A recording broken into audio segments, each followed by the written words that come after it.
E a gente vai ver em Gênesis 37:50 a história sobre José do Egito, muito conhecido para nós também. E a gente sabe que José ali, ele passou por traição, prisão, solidão, um homem cuja integridade brilhou, né? Tanto depois no palácio quanto na prisão, ele honrou a Deus, né? E a gente começa aqui em Gênesis 37, do 3 a 4, nos fala: Ora, Israel amava mais a José que a todos os seus filhos, porque era filho de sua velhice, e fez uma túnica talar de mangas compridas. Vendo, pois, seus irmãos que o pai amava mais que a todos os outros, odiavam nele, já não podiam mais pacificamente. Então a gente sabe que aí já começou, né? Os irmãos a olhar para ele: opa, meu filho preferido, tem uma túnica bonita, manga comprida, várias cores, a nossa é só mais um pano, só mais um trapo. Aí começou a inveja dos seus irmãos.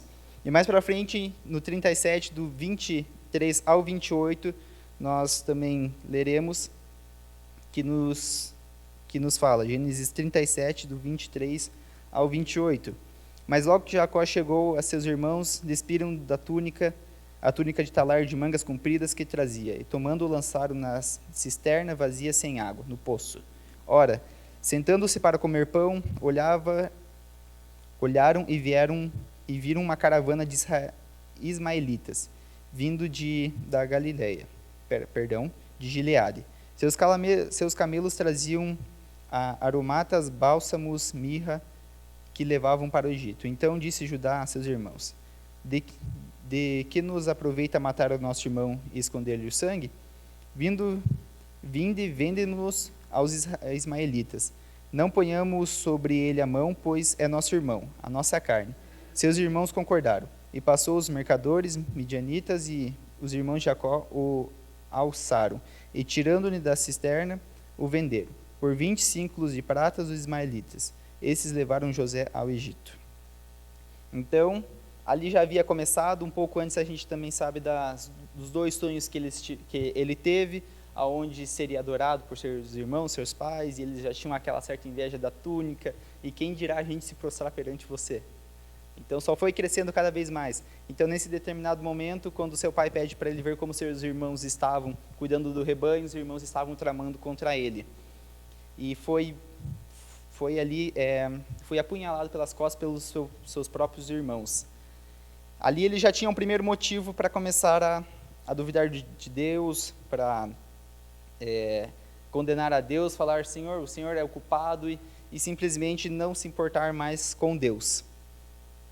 Então ele foi escravo, mas não foi esquecido, porque em Gênesis 39, do 1 ao 3, fala que o Senhor estava com José e ele era um homem próspero. Então, chegando ao Egito, ele foi vendido para Potifar, e na casa de Potifar, mesmo como escravo, a mão do Senhor estava sobre ele. Tudo que José fazia prosperava, e ele se tornou administrador de toda a casa. Mas a fidelidade de José seria colocada à prova. A esposa de Potifar passou a assediá-lo dia após dia. Era uma tentação disfarçada, insistente, diária. E pense bem, quem saberia se ele caísse? Estava longe da família, ninguém o vigiava. Então, aqui é onde a gente começa a igualar com a história de Sansão. Sansão começou a fazer as coisas no oculto, no escondido, quando ninguém via. Aqui nesse ponto, dentro da casa, onde ele já tinha um certo poder, ele mandava em toda a casa ali, quem saberia? Quem iria ver? Ninguém. Ele poderia, quem sabe, assim como Sansão, ele poderia ter começado a pisar fora da linha, andar para o lado de lá do muro. Mas José temia ao Senhor. E ele era temente, e por isso ele não fez assim como a mulher gostaria, né? E o que aconteceu consequentemente? Ele foi condenado, ele foi falsamente acusado e foi jogado à prisão. E lá na prisão, mais uma vez, ele, como já era escravo, estava tendo seu certo conforto, vamos colocar entre aspas, na casa. Quem sabe não precisava, quem sabe não, muito provavelmente não precisava de algemas nem nada do tipo, tinha uma certa liberdade. Ele volta para trás das grades, ele volta a ficar ali naquele cubículo, ele volta a ver o sol quadrado, né? Como falamos. Mas ele manteve sua integridade no Senhor, né? Ele recusou pecar, mesmo sabendo que isso custaria caro para ele, e custou, né? Que foi falsamente acusado e tirado desse paraíso, dessa pequena liberdade que ele tinha até então, né? E em Gênesis 39, 20, nos fala: o Senhor de José o tomou e o lançou no cárcere, no lugar onde os presos do rei estavam encarcerados. Ali ficou ele na prisão. Então, foi esse o preço que ele pagou. E ele sabia que iria pagar um preço, e como podemos falar, graças a Deus, não foi com a vida dele, porque provavelmente é o que aconteceria. Mas o Senhor dele ainda foi misericordioso, porque também conhecia a esposa que tinha. Então, lançou ele na prisão. E continuando, a gente vê que do cárcere ao palácio, depois de muito tempo, José ali dentro ainda, continuou honrando a Deus. E em certo momento, ali ele interpretou 2 sonhos, do mordomo e copeiro-chefe. E se passou esse tempo que eles foram também interpretados esses sonhos, eles saíram da prisão e ele ali continuou por mais um tempo. Até que um dia, o faraó teve um sonho.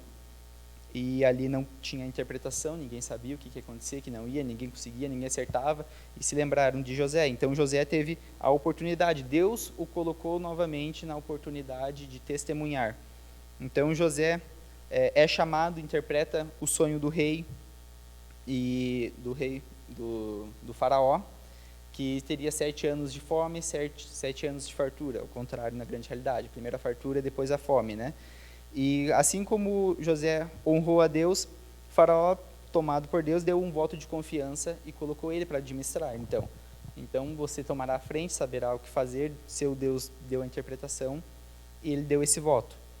Então José, depois de ter passado tudo o que passou, teve mais uma oportunidade, voltou lá para cima. E José teve outra oportunidade mais para frente, a oportunidade da vingança.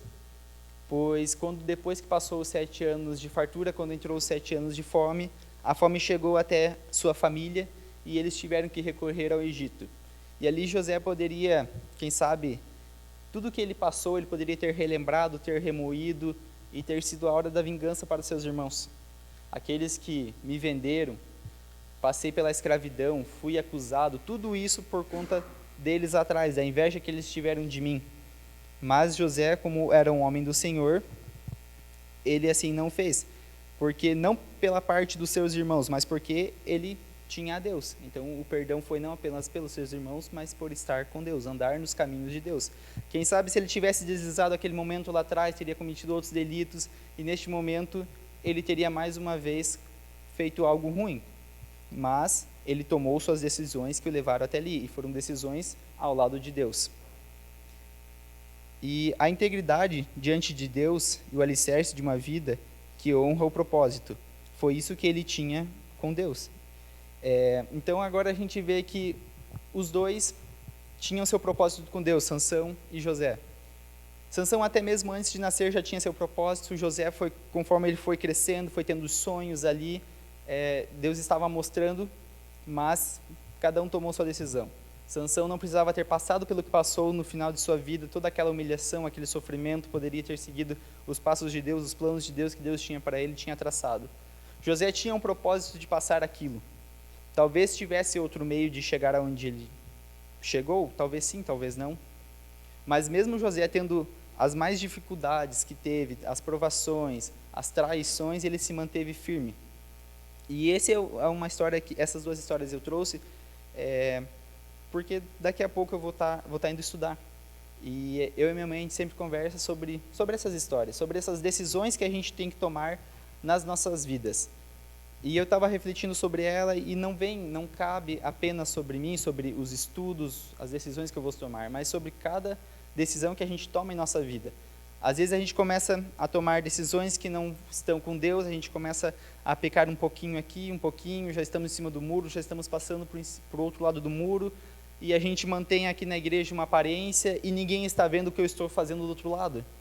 A gente vai levando essa vida, a gente vai brincando de ser cristão, brincando de tomar decisões bonitas, de falar bem, quando na verdade nossa vida está sendo destruída por nós mesmos.